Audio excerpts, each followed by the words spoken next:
नमस्कार, सुप्रभातम। स्वागत है आपका हमारे इस YouTube चैनल के प्लेटफॉर्म पर। और आज हम पढ़ेंगे छंद। जैसा कि हम पहले भी पढ़ रहे थे छंद, जिसमें हमने 3 छंदों का अध्ययन कर लिया था। पहले पढ़ा हमने गीति का छंद, उसके बाद में पढ़ा हमने हरिगीति का, और उसके बाद में छपय। और आज हम अध्ययन करेंगे कुंडलियाँ। सममात्रिक छंद है जो 2 छंदों के मिलन से बना हुआ है। एक है दोहा और दूसरा है रोला। जैसे छपय छंद बना हुआ था रोला और उल्लोला, और ये कुंडलियाँ बनी हुई है दोहा और रोला, जिसमें दोहा के 2 चरण होते हैं, और रोला छंद के 4 चरण होते हैं। दोनों छंदों से मिलकर के बना हुआ है कुंडलियाँ। लेकिन ये शब्द से पता चल रहा है कि कुंडलियाँ हैं। कुंडलियाँ मतलब मिले हुए हैं, दोनों छंद आपस में मिले हुए हैं, इसलिए इसको कुंडलियाँ बोलते हैं। जैसे कुंडलियाँ जो छंद है उसमें प्रत्येक चरण में 24 मात्राएं होती है। अब दोहा छंद में पहले चरण में 13 और 11 पर यति होती है, दूसरे चरण में 13 और 11 पर यति होती है। लेकिन रोला छंद में 11 और 13 पर यति होती है। रोला छंद के चारों चरणों में 11 और 13 पर यति होती है, और कुल 24 मात्राएं हैं। कुंडलियाँ जो है उसके बारे में हम थोड़ा सा समझते हैं कि कुंडलियाँ क्या है। उसके बारे में यह समझते हैं कि जैसे यह एक संयुक्त सममात्रिक छंद है। सममात्रिक तो है लेकिन ये संयुक्त है। संयुक्त मतलब 2 छंदों से मिलकर बना हुआ है। जैसे छपई बना हुआ था, वैसे कुंडलियाँ भी 2 छंदों से मिलकर बनी हुई है। जैसे जो दोहा और रोला छंद के संयोग से बना है कुंडलियाँ। दोहा छंद के प्रथम चरण एवं रोला छंद के अंतिम 4, रोला छंद के दोहा छंद में 13 एवं 11 पर यति आती है, और रोला छंद में 11 और 13 पर यति आती है। ऊपर के 2 चरण हैं उसमें दोहा छंद है जिसमें 13 और 11 पर यति आती है। अंतिम के रोला छंद में 11 और 13 पर यति आती है। अब इसमें मुख्य बिंदु ध्यान देने योग्य सिर्फ एक बात है इसमें, कि जो दोहा छंद है उसका जो अंतिम चरण है, दूसरे वाला चरण है, द्वितीय चरण है, उसका जो अंतिम पद है, और रोला छंद का जो प्रथम चरण का जो पहला पद है, वो दोनों एक समान हैं। एक जैसे शब्द हैं, एक जैसी मात्राएं हैं, और एक जैसे उनमें अक्षर है, उनकी मात्राएं का गिनती करेंगे तो एक जैसा ही नजर आता है। अर्थात दोहा छंद का अंतिम चरण का अंतिम पद और रोला चरण का प्रथम पद एक जैसा रहता है। तो आइए अब इन कुंडलियाँ जो छंद है, इस छंद को हम उदाहरणों के माध्यम से देखते हैं। एक गजब और एक शानदार उदाहरण है। आइए उदाहरण के माध्यम से हम इनको पढ़ते हैं। हाँ, तो देखिए अब एक गजब और एक शानदार का उदाहरण है कुंडलिया छंद का। देखते हैं। साईं बेर न कीजिए गुरु पंडित कवियार, बेटा वनिता पूरिया यज्ञ करावन हार, राजमंत्री जो होई, विप्र पड़ोसी वेद्य आपको तपई रसोई, कह गिरधर कबीराई, इन तेरे को तरह दिए बनी आवे साई। ये एक उदाहरण है जिसके माध्यम से हम ये पढ़ते हैं कि हमें इनमें मात्राएं लगा के देखते हैं कि ये कुंडलिया छंद का ही है, जिसमें प्रथम 2 चरण हैं और दोहा छंद के हैं, अंतिम के 4 चरण रोला छंद के हैं। आइए देखते हैं। साईं, इसमें गुरु है, फिर ये गुरु है, लघु लघु गुरु लघु, ये गुरु, ये जो है गुरु की श्रेणी में आता है। वो लघु था लेकिन सामने अर्ध व्यंजन की वजह से पे क्या हो जाएगा, गुरु माना जाएगा। और लघु लघु लघु लघु गुरु और लघु। आइए गिनते हैं। 2 4 6 7 8 9 10 11 12 13 पर यति आई। 1 2 3 4 5 6 7 8 9 10 और 11, 13 और 11 प्रथम के चरण और अंत में 11 मात्राएं हैं, अर्थात 24 मात्राएं। प्रथम चरण में 24 मात्राएं। द्वितीय चरण देखते हैं। गुरु गुरु लघु लघु गुरु गुरु लघु गुरु, ये लघु, लेकिन ये लघु न होकर के सामने अर्ध व्यंजन है गे मतलब जय और ये 2 मिलकर के गे बना हुआ है, अर्थात ये अर्ध व्यंजन की वजह से इसको हम गुरु मानते हैं। और ये लघु, फिर लघु गुरु लघु लघु गुरु लघु। आइए गिनते हैं मात्राओं को। 2 4 5 6 7 8 9 10 11 12 13 मात्राएं प्रथम चरण में, और आगे 2 3 4 5 6 7 8 9 10 11 और 13 अर्थात 24 मात्राएं। तो ये था दोहा छंद। ये था दोहा छंद, जिसमें हमने देखा कि प्रथम चरण में 13 मात्राएं, 13 मात्राओं पर यति है और द्वितीय चरण में 11 पर, 13 और 11 पर यति आ रही है और कुल 24 मात्राएं हैं, अर्थात दोहा छंद है।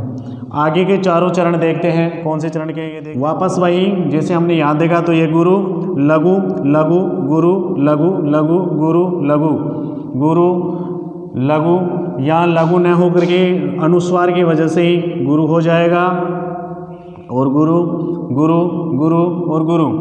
आगे गिनते हैं 2 3 4 5 6 7 8 9 10 11 मात्राओं पर यति है। यहाँ 13 मात्राओं पर थी दोहा छंद में, और यहाँ 11 मात्राओं पर यति आई। 2 3 4 5 6 7 8 9 10 11 12 13, उल्टा हो गया। यहाँ 13 और 11 पर यति थी, यहाँ 11 और 13 पर यति है, अर्थात ये भी 24 मात्राएं। लेकिन जो मैंने आपको बताया था, एक मुख्य बिंदु आपने अगर ध्यान दिया हो तो वो मैंने बताया था कि दोहा छंद का अंतिम चरण का अंतिम पद यहाँ लिखा हुआ था यज्ञ करावन हार, और रोला छंद का प्रथम चरण का प्रथम पद यज्ञ करावन हार, ये दोनों समान है। कुंडलियों की यही एक पहचान है। कुंडलिया का मतलब है मिली हुई थी, दोहा और रोला छंद आपस में मिले हुए हैं, अर्थात अंतिम की जो कड़ी है वो जुड़ी हुई है, इसीलिए इसको कुंडलिया कहते हैं। यही इसकी पहचान है और यही इस छंद की विशेषता है। बस यही देकर आप कुंडलियों की छंद की पहचान कर सकते हो कि दोहा अंतिम सेकंड लाइन, द्वितीय जो चरण है उसका अंतिम पद और तृतीय चरण का प्रथम पद एक जैसा नजर आते, आप समझना कि कुंडलियाँ है। आंख बंद करके लगा सकते हो कि कुंडलियाँ हैं।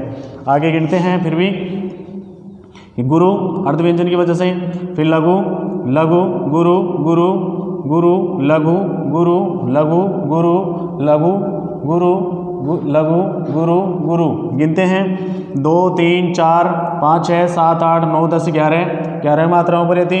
2 3 4 5 6 7 8 9 10 11 12 13, 11 और 13 पर यति, अर्थात 24 मात्राएं। फिर आगे देखते हैं लघु लघु लघु लघु लघु लघु लघु लघु गुरु लघु लघु लघु लघु गुरु लघु लघु लघु गुरु गुरु गुरु। गिनते हैं 1 2 3 4 5 6 7 8 9 10 11। गिनते हैं 1 2 3 4 5 6 7 8 9 10 11 12 13, अर्थात 24 मात्राएं। अब यहाँ दे दें लघु लघु गुरु लघु लघु गुरु लघु लघु लघु लघु गुरु लघु लघु गुरु गुरु गुरु गुरु। गिनते हैं 1 2 3 4 5 6 7 8 9 10 11 मात्राओं पर यति। 1 2 3 4 5 6 7 8 9 10 11 12 13, अर्थात 11 और 13 पर यति है, तो 24 मात्राएं। ये हमने देखा एक कुंडलिया छंद जो था उसका उदाहरण हमने देखा है कि जिसमें प्रथम 2 चरण दोहा छंद के हैं, अंतिम 4 चरण रोला छंद के हैं। रोला छंद की पहचान थी कि जिसमें 11 और 13 पर यति आती हो, कुल 24 मात्राएं। दोहा छंद की पहचान थी 13 और 11 पर यति आती हो, कुल 24 मात्राएं, अर्थात दोहा और रोला छंद। इसमें एक ही विशेषता ये भी थी कि अंतिम द्वितीय चरण का अंतिम पद, प्रथम चरण का तृतीय चरण का प्रथम पद दोनों एक जैसे होते हैं। तो इस प्रकार हमने देखा कि कुंडलियों का उदाहरण हमने ये देखा है। तो आइए चल उदाहरण और देखते हैं कुंडलियों, देखते हैं नेक्स्ट उदाहरण। देखते हैं कुंडलियों का एक दूसरा उदाहरण, गजब और शानदार उदाहरण है। इसके माध्यम से भी हम देख सकते हैं कि कुंडलियों में प्रथम 2 चरण दोहा छंद के हैं और अंतिम के 4 चरण रोला छंद के हैं। तो आइए देखते हैं लघु लघु। अब री जो है वो लघु है, मैंने आपको पहले भी बताया होगा कि ए ई उ री और री, ये जो 5 वर्ण हैं इनको हम लघु मानते हैं। तो लघु लघु लघु लघु लघु लघु गुरु लघु गुरु गुरु लघु लघु गुरु गुरु गुरु लघु। आइए गिनते हैं 1 2 3 4 5 6 7 8 9 10 11 12 13, 13 मात्राओं पर यति है।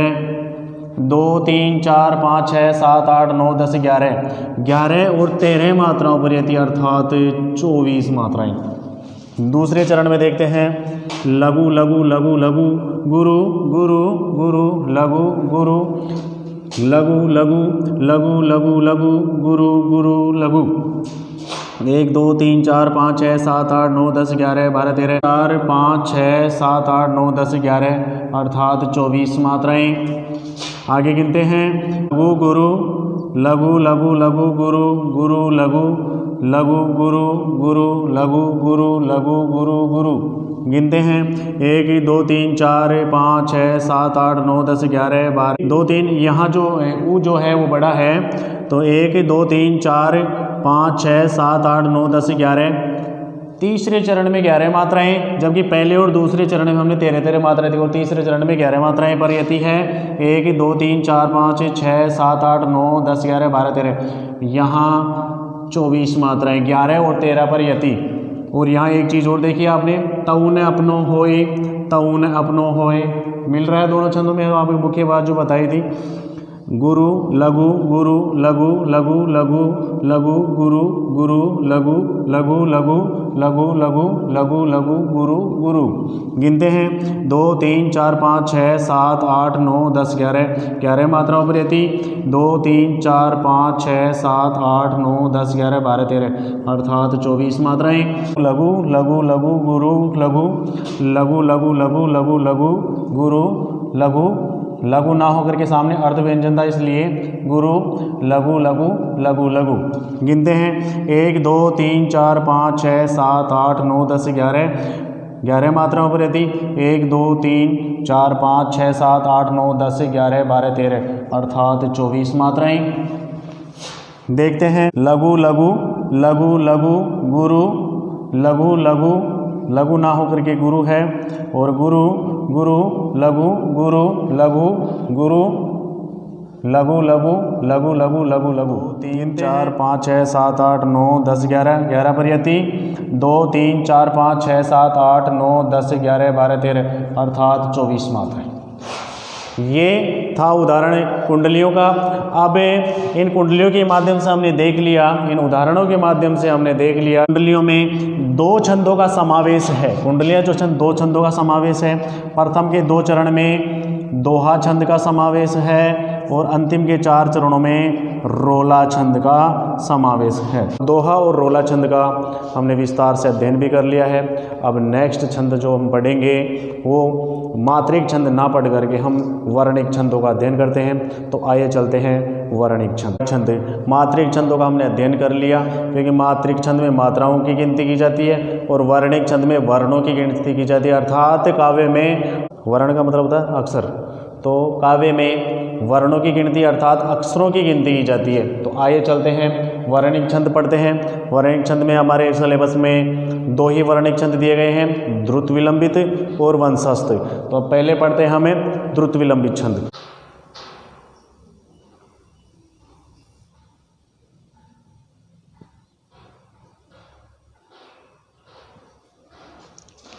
आइए देखते हैं द्रुत विलंबित छंद। यह एक वर्णिक छंद है, यह एक वर्णिक छंद है। इसके प्रत्येक चरण में 12 वर्ण होते हैं। इसमें क्रमशः नगण भगण भगण रगण होते हैं। इस छंद में 4 चरण होते हैं।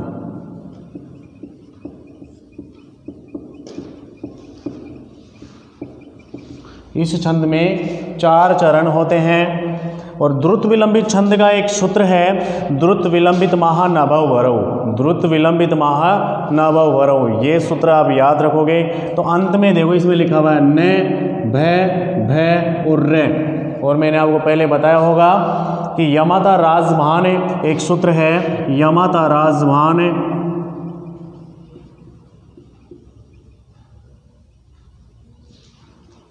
शय लगा।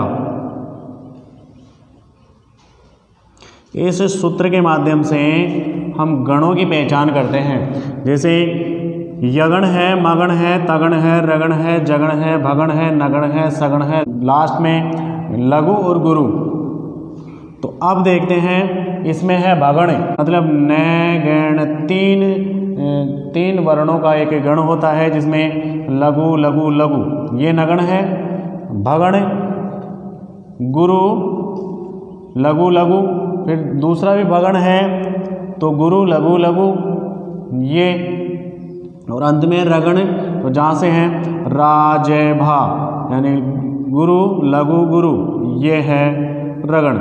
इस प्रकार इस छंद में क्रमशः नगण भगण भगण रगण ये 4 गण होते हैं, एक गण में 3 वर्ण होते हैं। इस प्रकार हम देखते हैं कि प्रत्येक चरण में 4 गण अर्थात 12। अब देखते हैं द्रुत विलंबित छंद को उदाहरण के माध्यम से देखते हैं। एक गजब और शानदार का उदाहरण है द्रुत विलंबित छंद का। आइए देखते हैं कि जिसमें 4 चरण रहे, क्रमशः नगण भगण भगण रगण रहे और जिसमें कुल 12 वर्ण रहे, तो वो है द्रुत विलंबित छंद का उदाहरण है। तो आइए देखते हैं द्रुत विलंबित छंद का। आइए देखते हैं द्रुत विलंबित छंद का उदाहरण। देखते हैं लघु लघु लघु गुरु लघु लघु गुरु लघु लघु गुरु लघु गुरु। हमें मात्रिक छंद में तो मात्राओं की गिनती करते हैं, जैसे 1 2 3 4 5 है, इस प्रकार। लेकिन ये वर्णिक छंद है तो इसमें हम वर्णों की गिनती करते हैं, वो भी गणों के माध्यम से 3-3 के जोड़े बना लेते हैं। और गण जैसे ये 3 के जोड़े, ये 3 और ये 3, कितने जोड़े हो गए 1 2 3 4 जोड़े। अर्थात गण देख लेते हैं इसमें यमाता राजभान से, यहाँ मैं सूत्र लिख देता हूँ गा। अब पहले तीनों लघु हैं, 3 लघु अर्थात नगण है, तीनों लघु अर्थात यहाँ नगण है। उसके बाद में गुरु लघु लघु गुरु लघु लघु भगण, फिर गुरु लघु लघु तो ये भी भगण। अब है गुरु लघु गुरु, देखो गुरु लघु गुरु ये रहा, गुरु लघु गुरु अर्थात रगण। जैसे हमारे पास और इन चारों की संख्या हो गई 12 वर्ण। प्रथम चरण में हमने देखा कि वर्णों की संख्या 12 है और जिसमें नगण भगण भगण रगण ये क्रमशः हमें 4 गण प्राप्त हुए। 4 गणों की संख्या 12 अर्थात ये था द्रुत विलंबित छंद का उदाहरण। दूसरा हम चरण देखते हैं लघु लघु लघु गुरु लघु लघु गुरु गुरु गुरु लघु गुरु। चरण बना लेते हैं, ये लो, ये नगण, ये भगण, ये भी भगण और ये रगण। इस प्रकार हमारे सामने ये नगण भगण भगण रगण। तीसरा चरण देखते हैं लघु गुरु लघु लघु गुरु लघु लघु गुरु लघु गुरु। गण बनाते हैं, वो भी नगण, ये भगण और ये रगण। इसके देखते हैं चौथे चरण में लघु लघु लघु गुरु लघु लघु। सामने अर्ध व्यंजन की वजह से ये हो जाएगा गुरु लघु लघु गुरु लघु और गुरु। गण बना लेते हैं, सभी गण समान है अर्थात 4 गण मिल रहे हैं, जिसमें नगण भगण भगण रगण और कुल संख्या करते हैं तो 12 वर्ण। अर्थात ये जो उदाहरण था द्रुत विलंबित छंद का था, गजब का उदाहरण था, जिसके माध्यम से हमने देखा कि ये द्रुत विलंबित छंद का है। अब नेक्स्ट जो छंद पढ़ेंगे हमें वंशस्थ, और अपने सिलेबस में कक्षा 12 के जो सिलेबस में हैं जितने भी वर्णिक छंद है, हम वर्णिक छंदों का क्रम से अध्ययन करेंगे। तो बने रहिए आप हमारी क्लास के साथ में, जुड़े रहिए हमारी क्लास के साथ में और पढ़ते जाइए हमारे साथ साथ छंद। नमस्कार।